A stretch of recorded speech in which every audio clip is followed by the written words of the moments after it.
it just didn't scratch my brain parts the way it should. So I'm going to show you what I have here with me right now. Hi, baby.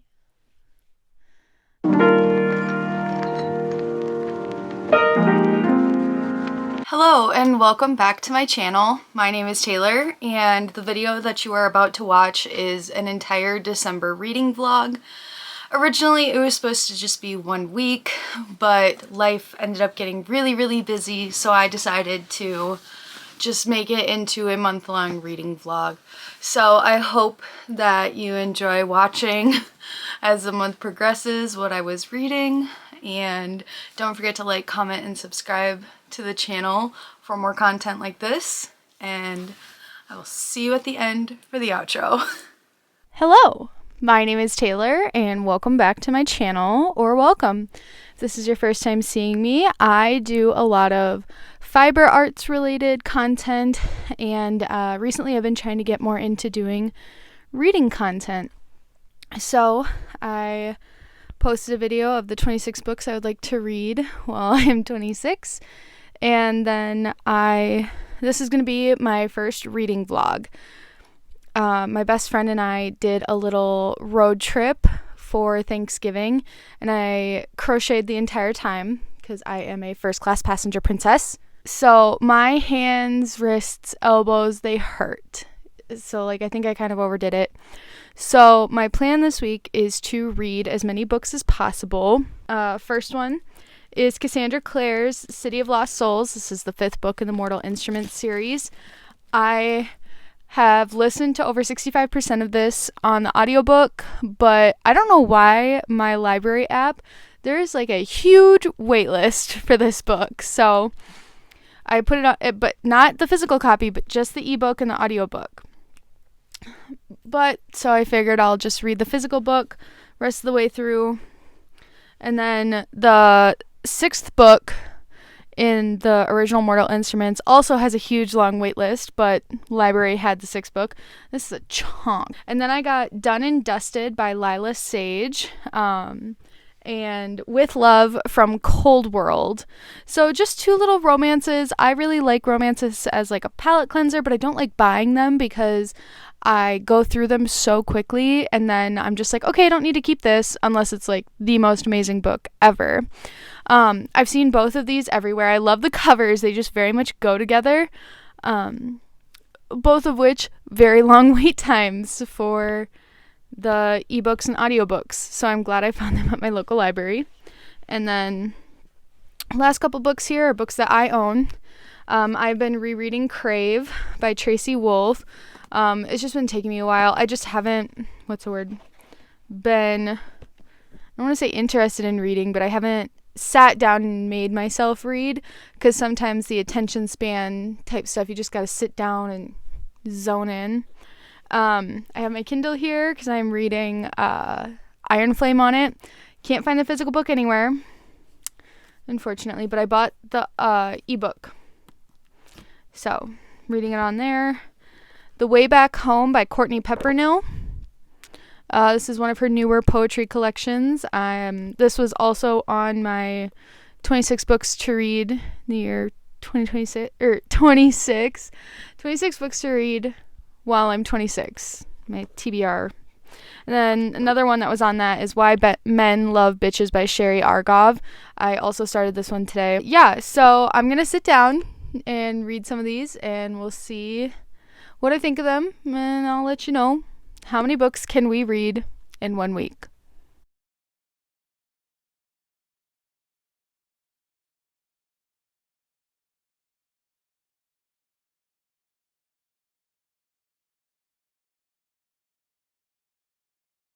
All right, hello. Today is Wednesday. I have not updated you since Monday because I got my flu shot and my COVID booster on Monday, and yesterday I had some fun little side effects. So I have 2 books that I have finished that I'm going to update you on. So I finished City of Lost Souls by Cassandra Clare. I'm excited to read the 6th book. I think that this book is good, but I think it kind of suffers from like that buffer book syndrome. Also, I just like don't understand that one thing that Cassandra Clare loves. Done and Dusted by Lila Sage. I just finished this like 2 minutes ago, and I was like, let me film my update. This was so fun. This was so good. I think that the main character, Emmy, it is written really, really well. The love interest, Luke, is so amazing. I love that it's not... I don't know, I feel like a lot of romance novels recently have been like that grumpy sunshine. I don't know. But they're not at all. Like, I would not consider like the love interest Luke to be very grumpy at all. All the characters were really, really good in the book, and I'm really excited to read like more of her novels. I saw that the 2nd book in this kind of like companion series is coming out next year, and I'm very excited about it. And Gus sucks. That is one of Emmy's brothers. That's her oldest brother. His name is Gus, and he sucks. But yeah, so that's 2 books down, and I don't know what I want to do next. City of Heavenly Fire is so big. Granted, yeah, it is a YA novel, so the font is like big, but we'll see what happens. I do have quite a long to-do list for tonight. Just some things I want to get done around the house, so maybe I'll put my headphones in and listen to... I started Hellbent yesterday or the day before. I'm about an hour into that audiobook. I really fell in love with Ninth House, and so I'm excited to see where Hellbent goes. Okay, let it be known, I cannot only read one book at a time, and it just never will be that way. So last update I did, I think, was that I had finished City of Lost Souls and Done and Dusted. I could not figure out what I wanted to read next, so I started reading everything. So I started reading City of Heavenly Fire by Cassandra Clare. This is the 6th book in the Mortal Instruments series. I'm on page 49. And this book is over 700 pages long, even for it being YA with the big print and everything. This is a very long book. I am super excited to see how this series concludes, though. So I can't say that this has been getting all of my attention, but reading in general just hasn't been getting all of my attention, unfortunately. But I'm very excited to get more into this, seeing where the conflict kind of goes, and I definitely want to read more of the Shadowhunter kind of series. And especially since it's a library book, I'm definitely on a deadline for this one and this one here. This is With Love from Cold World by Alicia Thomas. This is set in Orlando, and it's about these 2 characters, Asa and Lauren. They both work at an Orlando attraction called Cold World, since we all know that Florida doesn't really get snow. So they are being like forced to work together in like a little partnership thing to figure out how to bring new customers into Cold World. And it's a romance, so we'll see what ensues, I guess. But I'm on page 90 of this one, and I want to see where it goes. I just need to sit down and read.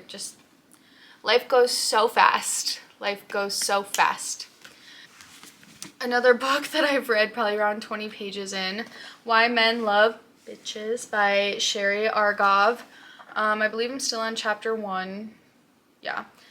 And I think this book is really interesting so far. I've been highlighting and underlining things. I guess to be quite vulnerable, the reason why I want to read this book is because I do have this thing where I let, not even just men, but like people like take advantage of me. I tend to really people please. And so like one of the things in here that was like, you don't need to cook a 6-course meal for a man you just met. I'm like, wow, that is such a concept to me. So oh, I am hunching over so that I can hide the fact that I'm wearing sweatpants. I just finished filming a book video, sort of some questions to wrap up my reading year. It is currently December 12th, and I am still reading With Love from Cold World by Alicia Thomas. I need to finish this book so bad, so I think I'm going to do that tonight. Hello, it's been quite a while since I've been able to update anything on my reading, but I finally finished With Love from Cold World by Alicia Thompson.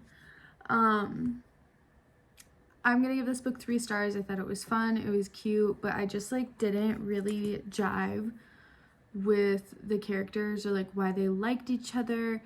They didn't seem to have the same goals or aspirations, and a lot of it hinged on him moving forward with his life, and I don't know, it was just okay.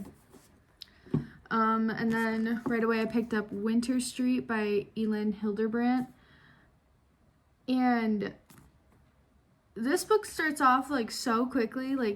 The main guy, or the father of this family, walks in on his second wife just kissing Santa Claus, cheating on him. And so I'm on page 40, but there are only 240 pages in this book, which is crazy because 246, because it looks so much longer, I feel.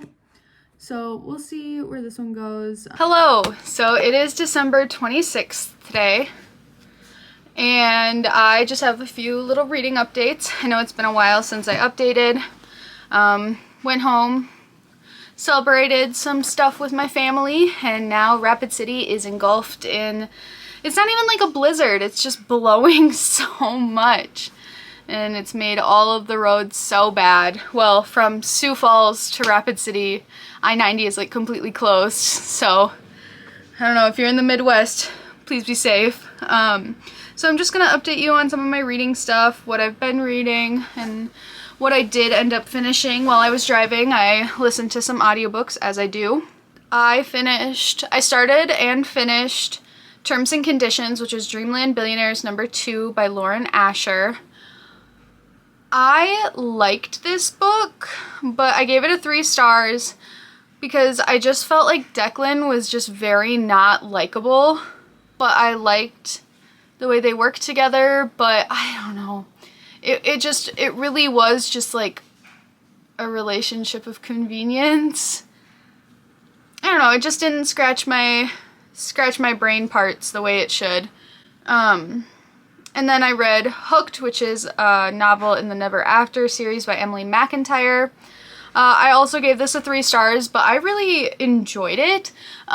This is my first kind of darker romance, I guess. I've read 3 of the 4 books in the Twisted series by Anna Huang, but I wouldn't call those really dark. Maybe they're categorized as dark romances, but I would not call them dark romances, I guess. I mean, they definitely toe the line. They toe the line, but yeah, I thought it was good. I don't know, it was just fine, I guess. I did have to DNF a book, though. Talking to Strangers, What People Should Know About the People We Don't Know by Malcolm Gladwell. I had to DNF this book because it talked a lot about SA and other more sensitive topics that I really don't want to mention on here, but the way in which he wrote about them was basically, it felt very much like the perpetrator wasn't at fault, and it very much brushes over how a lot of people in power will protect other people in power. I just thought that the takes were kind of disgusting. If you go on the Goodreads page for it, I follow Cindy Reads Books on YouTube. I really, really like her content, and she wrote a review for this book, and I thought that it was really, really good. I can put a link to it below. You can read her review. I think that it is spot on, but I'm not gonna sit here and read it word for word right now. But that was a DNF. It was, I thought, kind of gross. But now I have been listening to, I'm almost done with Catherine House by Elizabeth Thomas. The reason why I picked this up is because I went to a Barnes & Noble while I was home, and I was like, oh, let me, you know, this is supposed to be like a really good gothic book, but like I've always heard mixed reviews on it. And so I was like, well, let me check if my library has it. And so it's a relatively short book. Like I finished almost all of it on my drive back to Rapid City. I feel like this book doesn't give you enough information for the story that it's trying to tell. And then when it does tell you stuff, it tells you so blatantly, like it tells you instead of showing you, but then it also doesn't give you any information about a lot of stuff.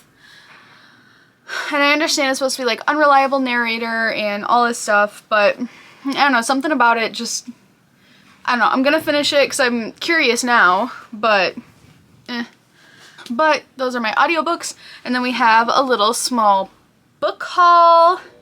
So the first two books here are books that I received for Christmas, one from my grandmother, which is The Mammoth Book of Cthulhu, New Lovecraftian Fiction. And so this is like an anthology bind-up of short stories that are inspired by H.P. Lovecraft.